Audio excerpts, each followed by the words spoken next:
but I don't know what that means. Will it go back to that same link?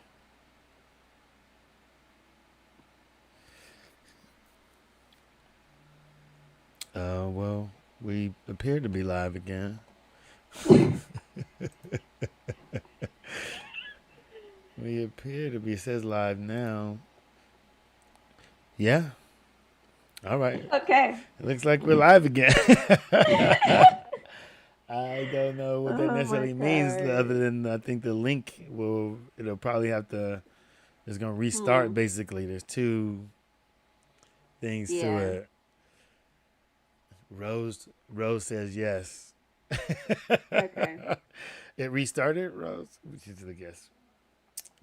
Oh man, I was in the middle of explaining something, Yes. but You were I talking I about can happiness coming from not with another, not by yourself, and then putting it back yeah. together. Well, that I got back in my marriage and put it back together and wind up doing the same things, falling into assumptions, falling into again Sure. thinking because we were married, because we were doing all of the things that we were supposed to be doing. Now that automatically meant happiness, not that that it was my job to be bringing happiness to it, right? It's in a sense each couple's job to be pouring happiness into the partnership in order for it to be full of happiness, as I opposed to like that. trying to milk it out of the other person, right? And this is what I'm doing, even in the sense of the decisions I'm making. Well, I'm gonna do this because I don't want them to this or I don't want them to that, and That whole. you Hmm. right, that whole mind fuck, and that damn sure was me, and something I learned, in say the law of attraction, is that what my focus was all of the things that I did not want. And so I'm making these decisions based on all these things that I did not want. And of course, what did I get? All those things that I did All not the want. things you don't want show up. And here I am divorced. And so I can say that it was what I did not want, but obviously it must have been what I wanted. Because here it is. That's the thing. That's the thing. It's like we think, yes, what we want is not always what we're saying with words. um it's like, as far as law of attraction and how that relationship with your source, Mm. God, the universe, whatever you call it, it's this acknowledgement that from that perspective, what I want is what I'm thinking about. Mm. Like, if you're spending 10 hours a day thinking about all the stuff you don't want, that must be what you want, because you're spending your whole mental currency. You're investing, you're paying into these thoughts, Mm-hmm. and that's what becomes. And that also makes me think. So, I wanted to go back to what you said about you were doing all the things you were supposed to be doing. And so you were like, so why am I not happy? Mm-hmm. And that's the whole, I think it's a beautiful tragedy, if you will, when I think we attain the things that we are supposed to get and have that realization that, oh, this isn't the end all be all. Mm. Um Woo. and it reminds you too that, back to relationships, it's like acknowledging the relationship with yourself and the things that you deem valuable and deem worthy of your experience and your time. Um, and not giving so much credence to what someone else has chosen for their life and maybe happiness. You never really know how happy people are. You know what I mean? Like, Wow. it's just so much that goes on behind when you're not in their face. You know what I mean? So it's like, Mm. and it's not my job to know somebody else's happiness level. It's my job to manage my own Mm. and and care about those around me, but it has to be an overflow from what's within me. You know, I think that like anything and everything in this world is all relative. And so you Sure. can be saying what is someone's happiness, and you can see some people addicted to sadness, addicted to um, the craziness in a sense. It's like what we were talking about in a sense that I was addicted to what I did not want, and so what was making me happy, right? What I wanted, what I was doing, was all of that negativity because I thought that was the way it was supposed to go. And so it's like what you said that you don't know what someone's happiness is, and if you've ever tried to help someone out of their complaint, right? They're like Mm. complaining about something. Dead end. Dead end. You're like, hey, well, why don't you? Blah blah blah. They're like, well, give you all this attitude, like like what you don't know. It's like, damn, I thought you wanted help out of that. Like, no, they didn't. That's me. They don't want help out of it. They want to actually stay in it, and they just want you to come and hang out with them in it, right? And so it's really, like I said, happiness is relative, right? If you don't know what is happiness for you, what is comfort or cool or what works for you, then you'll find yourself in someone else's shit, Right. Right. right? Because Right. that's where they're happy with being. And Yeah. they'll be saying, "Oh, I'm happy." When you're like, "Well, why do we keep doing this back and Right. forth and so on and so forth if it's all happiness?" Right? And Yeah. that's why loving yourself is so crucial, right? Because you have to end in that responsibility that you are where you are because you've made that decision, not because that person has handcuffed you to be with them, or even this moment has handcuffed it to be with you. It's like this is that yoga off the mat, in the sense that um, in yoga we talk about our asanas and our breath and how we're being on the mat. That's us relating to each moment. If we find ourselves Mm. lost, right, we're not in our breath, then we can now catch our relationship, right, with that moment. And so if my breath is off, then, oh, I must be in the past or future. And so it's that same thing if we're off the mat and we're out in the world. If my breath is off, if I'm in my emotion, then I'm really probably not clear on what is happening, right? And so it's, how am I relating to this moment? Yeah. And a lot of Yeah. people think that again, oh, I'm happy, and so I can make a great decision. It's like, well, that's also a distraction because you could be happily checking somebody out and not paying attention and trip and fall.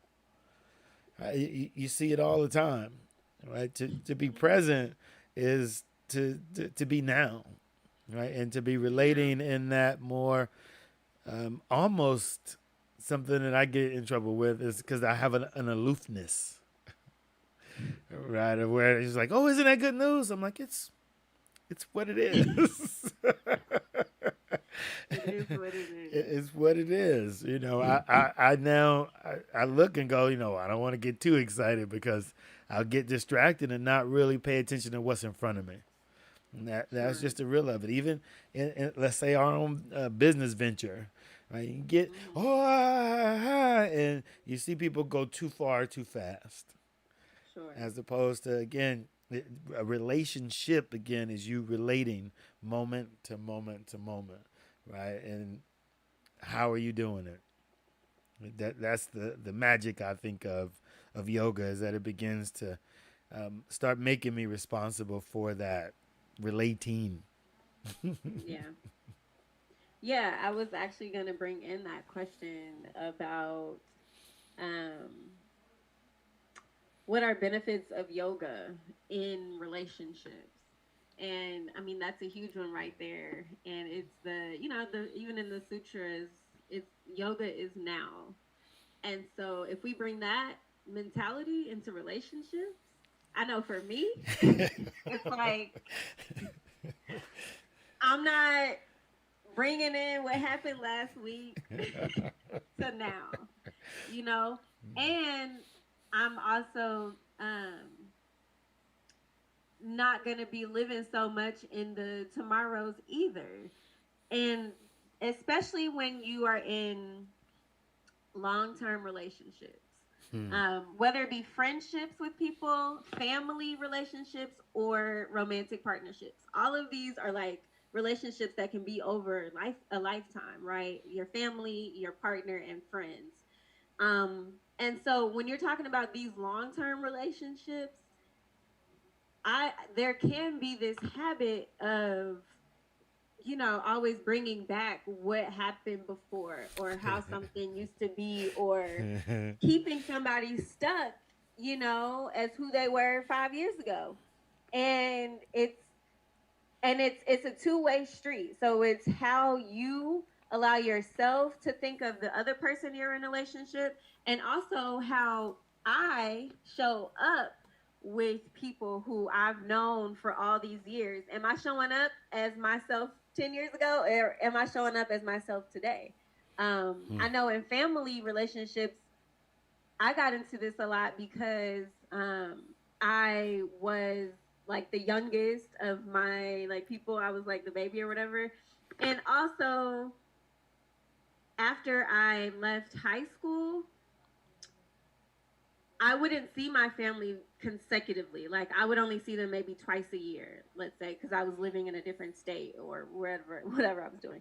So I wouldn't see them all the time. So it would be like whenever you get back together after time has passed, it's like, am I who I am today, or am I who I was the last time I saw you? Mm. And I would recognize myself like shift in ways, and that's been a practice of allowing myself to, I'm 31 years old now, even though I don't feel it. I don't feel what I thought 31 years old would be.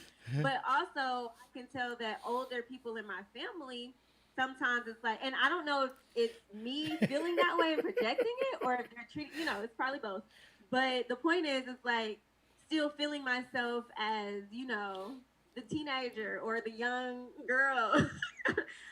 And that Oh my part is God. that can always live in you, but it's like still being wholly who you are now. Mm.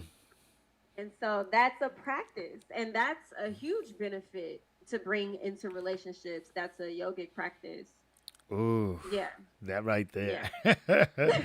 That right there. I mean, when I'm 49 and I don't feel like that. So I totally, completely feel you. And now imagine, right? So I'm part of a huge family, Mhm. and um, I'm I'm the oldest grandchild, and so I Right. wasn't necessarily the oldest grandchild before I lost a cousin, but still, I was raised with this big family, right? Yeah. Eight aunts and uncles, well, seven because my mom was one of them. But Okay. so I was basically the baby. I was Yeah. always the baby that could show up and just have fun and no responsibilities. Everybody was going to take care of me. It was going to be all Yeah. good. And so I still show up, the aunts' houses and shit and whatnot. I'm the baby, I get the food and whatever, and I'm trying to um, have this new relationship with my family. And I'm like, well, what the hell? Why? What? And then I start catching myself Yep. going back Yep. and being that little nephew and not being the grown Jonet that Exactly. everybody else knows me as. So I Yep. definitely, it's that practice of, like I said, getting present and Mhm. recognizing what being present actually is. I think that, again, that's love. Being present, accepting the moment, that love is that acceptance. And when you're Yep. not accepting of being present, then you're really not in love. And that's what I'm learning in relationships, damn sure. Yeah. It's something I found that I wasn't being honest in a sense of holding back, and in that you're not really demonstrating love, because to love someone is to truly share yourself with them, is to give them the opportunity to know the light and the shadow, right? And a lot of times we get into a relationship, especially a new relationship, where we just want to be all light. I want to be all light and love and whatever, and what it takes to really let somebody into your closet, right? Because you're just so worried that they're gonna get hit with all them damn bones. But it's still, Yeah. it's it, you owe that individual to know, for them to know the complete aspect of you, right? Not again Yeah. just what you are in the sunlight, but what are you in that shadow. Yeah, that's another lesson I'm learning in present entanglement. Present entanglement. Um, yes. This makes me think about the word namaste, and I told Jay this earlier, but the one way that we translate namaste is the light in me sees the light in you. And extending that a little further for me is this same recognition that it's really whatever I see in myself, I'm gonna see in the people in front of me, whoever that is. And oftentimes it's the person we're in, love, romantic relationships with. And it's interesting because the word love is so loaded, Mm, and there's so many things that we accumulate over a lifetime of what love is supposed to look like or what we think it looks like, that when we find ourselves in relationship, a lot of times we don't have that clarity of what does it really look like for me. And so and yeah, so one of the biggest things is again this mirroring and this acknowledgement that as I see certain things in myself, I'm going to see them reflected in my partner.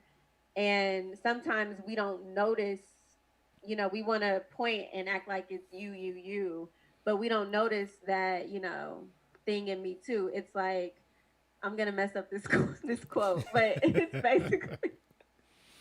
it's basically like I can point out the log in your eye or whatever, but I miss the speck in mine, mm. something like that. But the No, no. point is, it's like I can always. It's as if I see so much more clearly the thing in you, and I miss that same thing in me. And again, that's why I mean it is a habit. I think we do build the habit and we learn that other people are the reason why. And so it's an unlearning of that and a relearning of how to look in the mirror and look at ourselves. Mm, And we can find that light and that love in ourselves. We can more easily find it in others. And sometimes an acknowledgement that we find, bones and darkness a little bit. Not to say darkness is a bad thing either. I just want to say that. mm-hmm. But just acknowledging that there's contrast, there's variance, there's a spectrum.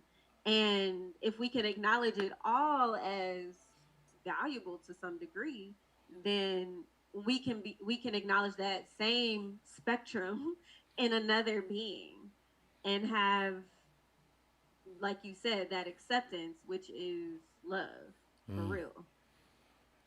Yeah. Yeah. Oh man, I had something I was gonna say, and it just like it's had one of those momentary like brain farts. Oh, it's what you said, which I will screw that quote up too if I try and say it. But definitely, Right. it always seems like right that you could see something so so easily in other people, and I think that we're really in the sense of what it is that we're seeing ourselves, which is why we can Sure. see it so easily in other people. Like, oh wait, this is what's happening and whatever, Mm-hmm. right? And we can't necessarily see it this way, but it's so much easier to see it out. But it's still, I think we should be recognizing that that's something within us, because there's Yeah. all kind of stuff happening, all kind of things happening with people, and we're only just paying attention to those things that matter to us, right? It's like what you watch on TV. You're only watching or paying attention to what matters to you. You're not flipping through Telemundo or Korean, whatever, right? You're just looking at those channels that, make sense to you.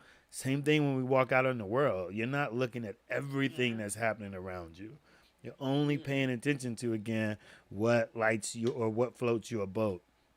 And Mm-hmm. we see that within our friendships. I think that's I think one of the biggest things you can see, like whatever it is that you're judging about them, that's truly something that's going on with you.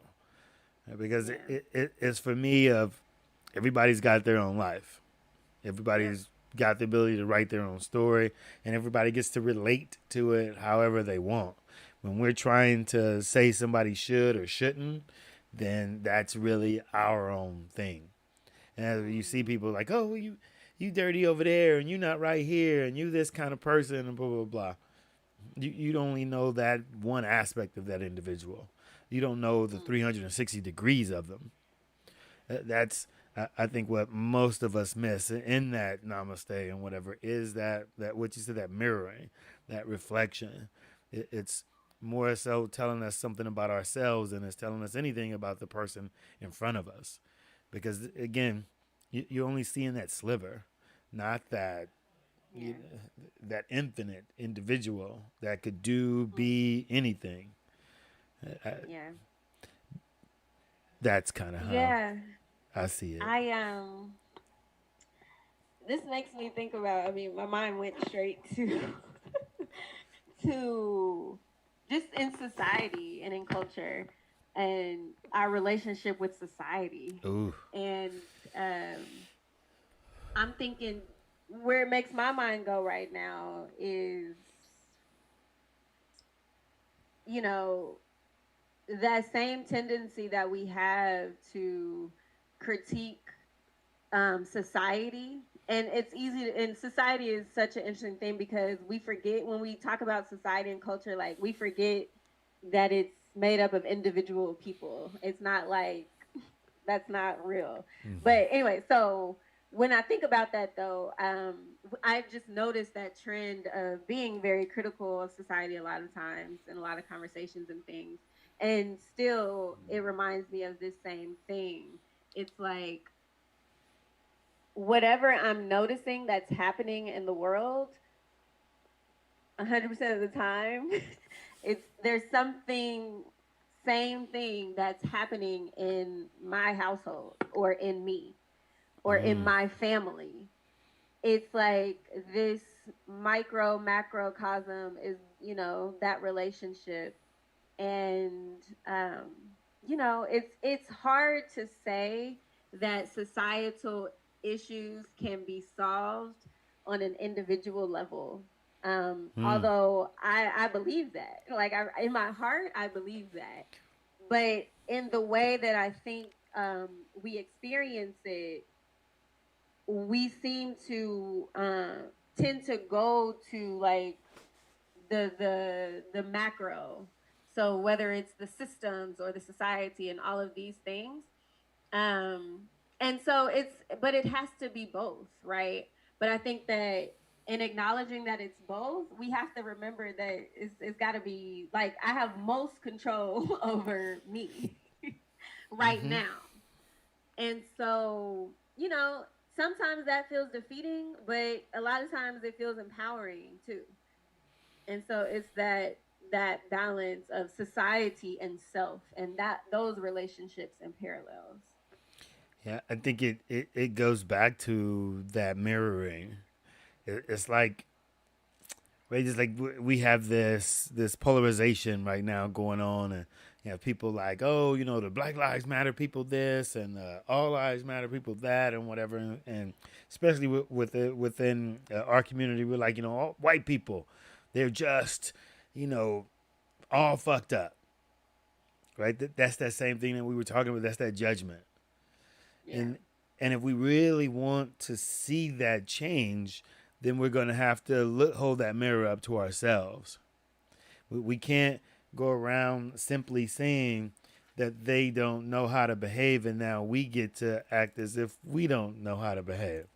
If we don't simply shame the devil, right? Simply um, in the sense of disagreeing with the hypocrisy, the white supremacy, um, the foolishness of what we see from Trump supporters.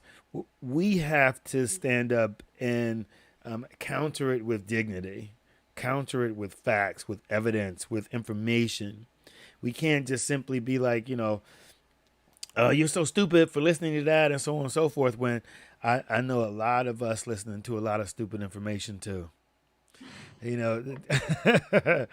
know, believing Right. in That and some. that's the thing. It's like that's the thing. We can say that this is stupid or silly and But it's like, okay, and maybe I'm not disagreeing with you, but it's like still, okay, in your own personal, are you checking yourself in the same way that you're so quick to check another? Exactly. And are you going to educate yourself in a sense to speak to it, right? Like that's what happens. Something I was taught as a kid is the reason why you cuss is because you've run out of intelligent things to say, right? And so the reason why you judge or you're like, oh, that's stupid, is because you don't have the evidence or information yourself to counter it.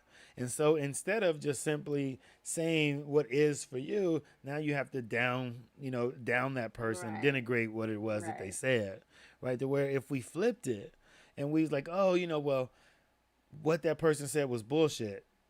It's it's for us to understand what makes it bullshit. Because Yeah. if now we can speak to that instead of just calling it bullshit, we can educate ourselves, we can educate the people around us, and we can even educate our opposition.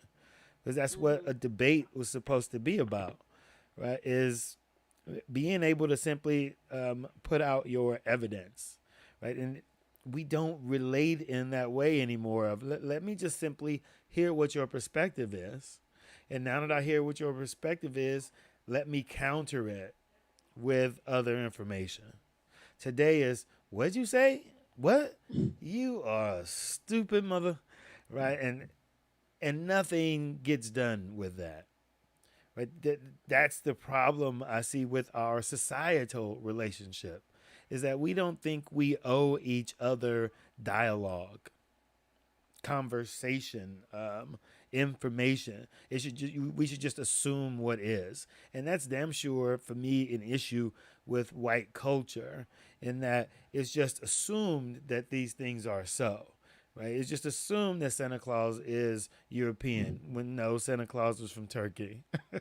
It's just assumed that Jesus was European when no, Jesus was supposed to be from the Middle East.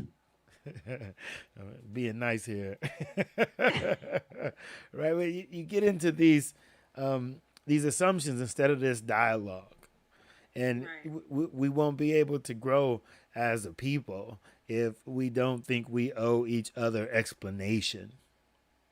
Like that's the missing link, I think, within again any relationship, right back to my marriage, right now to society. If we don't think that we need to say, hey, look, this is what's going on with me, or this is how I feel, and even like that other part of it, which is, I'm watching this documentary on this cult, and it really wasn't a cult. Well, it's easy for anything to be a cult. You can find cults in yoga. You can find cults in Yeah. Christianity. Well, once it becomes about a certain personality, that certain individual, that's what makes something a cult. This is why we teach people that you're your own guru. Anyway, Mhm. one of the Yes. things that they were talking about is how they put all this pressure on people, and they use that pressure and this commitment and whatever to guilt them into doing more than what they should, right? And Mhm. so one of the things that gets missed in something like that is the strength and the ability to say no, to stand up for yourself and say, you know what, I just don't like this. This does not speak to me, and thereby I'm not going to do it. Yeah. Right? But it takes the ability to speak to it, to say why you're not going to do it. As people, they shy away from it because it's like, I don't want to do it. I just don't want to do it. And somebody's gonna ask them why, and they don't necessarily know why, or they give excuses and shit. As opposed to like somebody like me, I'm like, no, because I don't want to. I don't I like think that that. goes back to that clarity, right? And the clarity of thought. And sometimes it's like being sometimes it's just the feeling, right? But being able to be clear in the where this feeling is coming from, is a practice, and it's a trusting of yourself that I think, requires practice too. Well, bam. I mean, um, that goes back to the quote: yeah, a trusting of exactly. yourself, a loving of yourself. Yeah, absolutely. Right. Absolutely. And ooh, trust, man. Talk about in relationships. And we can open it up to see if there's any questions too. But talking about trust in relationships, yeah, it's like so often we want to be able to trust another person, Mm. which means that there's already this not wholly trusting of yourself. I've said this to myself so many times with my partner in my relationship. During those times where it's like I'm questioning, like, what am I doing this for? And that's real. Like, I mean, Hmm. but always the answer or the response I get back is, you know what? I trust myself in this. Like I trust myself in how I'm feeling, and it's usually an acknowledgement that whatever is happening right now is temporary. This is not the definition of your relationship. This is, it's like letting my eyes see that bigger picture again instead of so dialed into something that might not feel so great right now. And so there's an acknowledgement of how you're feeling, and then there's you know, suffering, and then there's making it more. Hmm. And it's like being able to be honest with yourself, am I making this more or am I really addressing what actually transpired?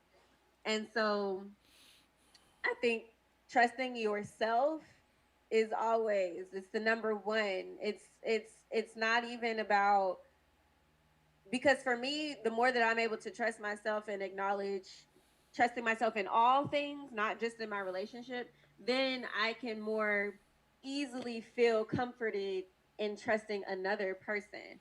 Because at the end of the day, it's not my life isn't in his hands. Like, it's still me. It's just still me. Ugh. And so that relationship with another person is always going to reflect the relationship with myself, whether it's how I'm accepting myself, how I'm trusting myself, how I'm loving myself, how I'm caring for myself. If I'm being kind to myself, being kind to my partner. And you just always see these reflections all Mm. across the board. Yeah, the trust. The trust of self is something when I don't think culturally we get taught because Yeah. it's one damn sure as a man, right? It's how, trusting yourself is trusting what's happening inside of you, and so even Yeah. in that relationship Yeah. with my emotions.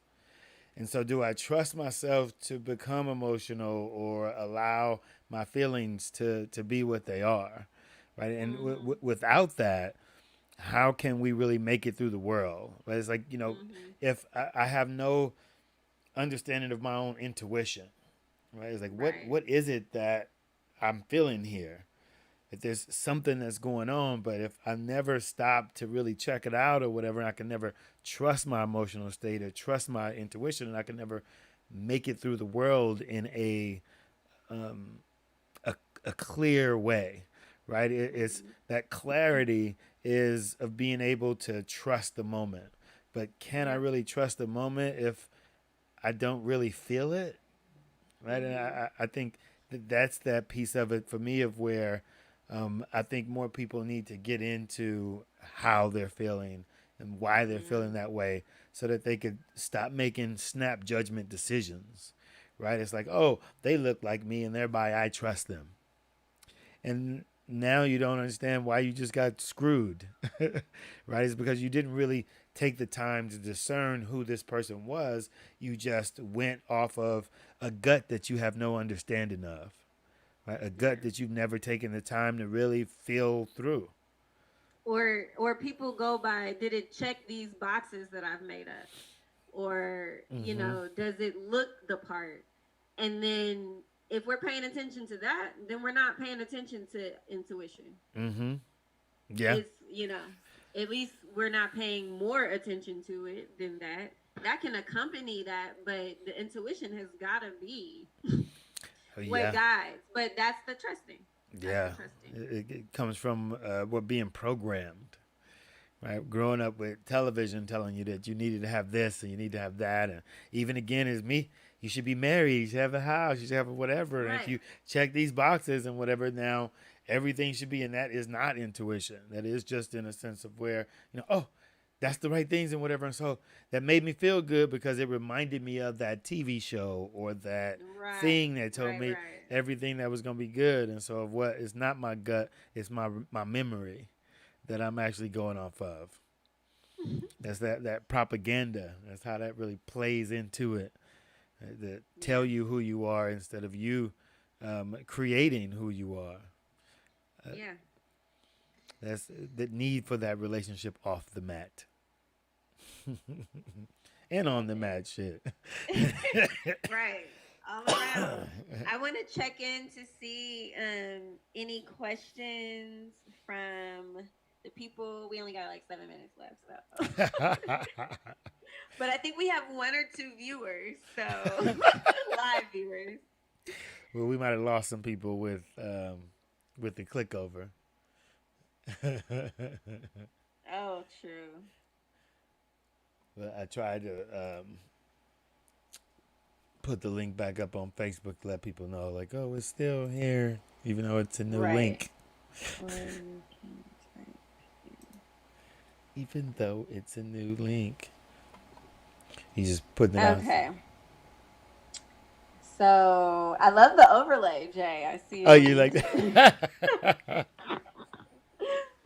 We're growing every day here at the Tree, South LA. Growing, growing, growing. And Getting trying to some roots in the virtual world. damn Skippy. And then we'll reroute ourselves in South LA as well as the virtual thing continues to grow and expand. Oh man, So, definitely. I think that's a relationship to talk about. Our relationship with the community, right? It's in a sense that we want to make sure that we're offering our best. And so, one, because we've been there for 7.5 years, we've kind of outgrown the space, and it wasn't like they were taking care of us anyway. And so now it's just time for us to grow and expand all these different offerings to be able to offer Dharma talks like this, more yoga classes, more trainings, more things to help people have that better relationship with themselves. yeah. Yeah. That's what I think I love all of it. this is about. Was why I wanted to get into the tree and doing yoga and whatnot in South LA because I recognized that everything was a relationship, right? It nothing in my life existed without me being involved, and so it's Yes. how I'm relating to everything, and so my Yep. my life is a relationship. Yep. That's why And I I'm on love this journey. that. Yeah, it's a reminder too that it's not just people. If you're in relationship with things as well, you're in relationship with money, you're in relationship with your house, Mm. you're in relationship with everything. That resonates with me so deeply. and yeah, and same thing goes that it's about creating the relationship you want to have yourself more than you are looking at how other people relate to these things Mm-hmm. because you get caught up in all the mess. Uh, Because everyone's living differently. So there's no one way, there's no rubric as far as how we relate to things of this world. And so yeah, that's everybody. why we're here to get to create the way and experience and express the way that we want to be, um, and and live that out with that trust in self, like we talked about. Mm. Yeah, discovering that trust in self. Yeah. As I was just thinking of myself, like, oh, trust in myself. That's a journey. That's a journey. Damn sure, approaching 50 years old, it's still a journey to be trying to trust myself.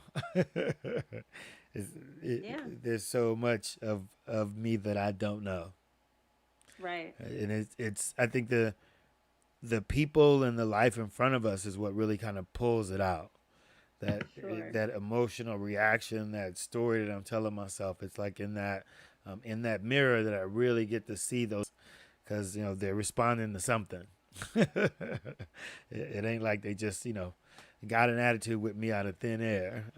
I might have did a little something or whatever. It might not have been what they said, but it Yeah. still might have been like just that subtle sarcasm, right? Is the subtle need to talk shit or defend the ego, and it's in that of where you find those little blind spots, and Man, that part. The ego death. whew, think we talked about that last time too. That yeah, those close relationships, family, lovers, friends. mm, It's it's gonna bump up against your ego. like oh, and so it's for me it's opportunity to transcend it or to succumb to it. And and it's a weeble wobble on that sometimes. I, but ultimately, and I mean really honestly, I'm learning more. It's like love, real love, heartfelt, joyous love cannot coexist with ego. It just doesn't. You can it doesn't, yeah, not for real. And so it's like there's so many moments where you really got to choose. Like, am I going to be am I going to be loving here, or am I going to be who I am in this world? And it's just so much like that's real. smoother sailing to just love. I mean, Mm, you, especially when it's around people who you're choosing to be around.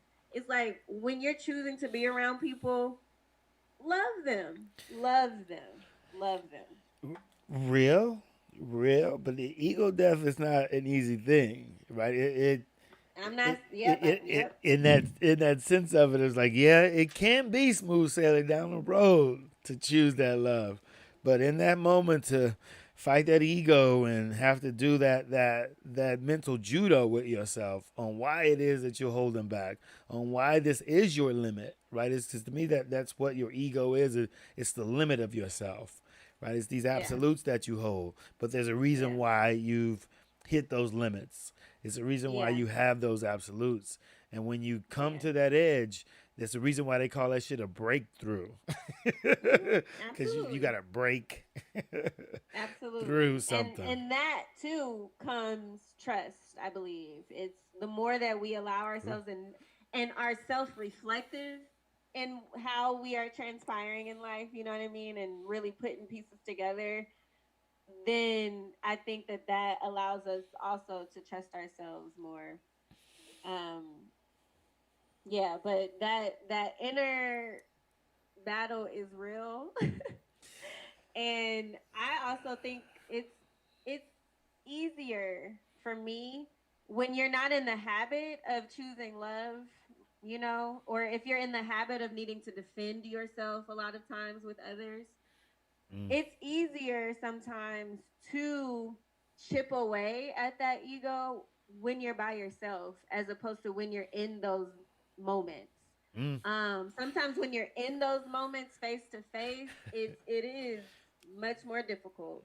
And so can we be self-reflective and have those real conversations at least with ourselves first, and then be courageous in having those conversations with another.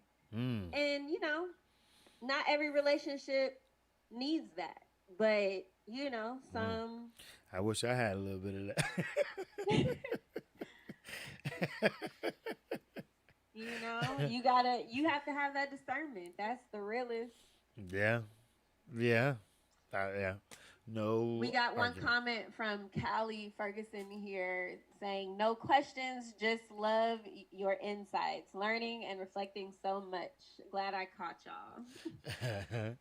Awesome, awesome. I'm glad somebody caught us.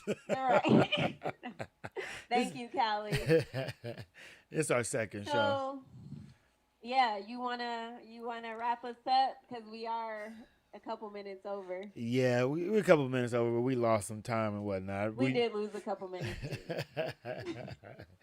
Well, But yeah, however you wanna. we are here every Tuesday at 6 o'clock doing this live show. People have the opportunity to join in the show via chat, or they could get the Zoom link and come in. If you want to ask your questions live, we'll bring you on live to ask that question, and of course, take you back off. But you can participate Yeah, within the we'll live post show. the link in the YouTube chat so that you can join and ask, and then go back Exactly, to the chat. or again, do it by chat. But the point of it is for us to have that relationship with the community, have that relationship with our audience, and it leads me in to our topic next week, which is yoga and the community. And so, what we always do is we close things out with a little breath to kind of just um, close things out and set our intention for the next moment. So we're gonna sit here, roll those shoulders back and down, find a comfortable seated position. You're welcome to close the eyes if you like. And what we do is we take a deep inhale through the nose. We hold it at the top. Exhale out the mouth. Again, inhale through the nose. Hold it at the top. Keep holding. Exhale, release out the mouth. One more. Inhale through the nose. Hold it. Hold it. Exhale out the mouth.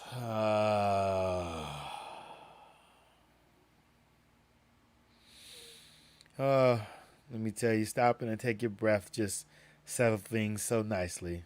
I love being grounded. And speaking of grounded, thank you guys for joining into the show. We really appreciate you. If you can and whatnot, just put the word out. We're going to be looking for a new space. Let anybody know. Realtors South LA, we're looking to grow the tree. We're looking for at least 3,000 square feet, or no, at maximum 3,000 square feet. At least 50, well, what, 2,000, I'll say. I'm just putting it out there. And we're damn sure taking donations at our foundation to help raise money to help us move in or even buy a space. So thank you guys for tuning in. We Thank will you. Thank you. see you on the flip side. Yes, yes. Transition.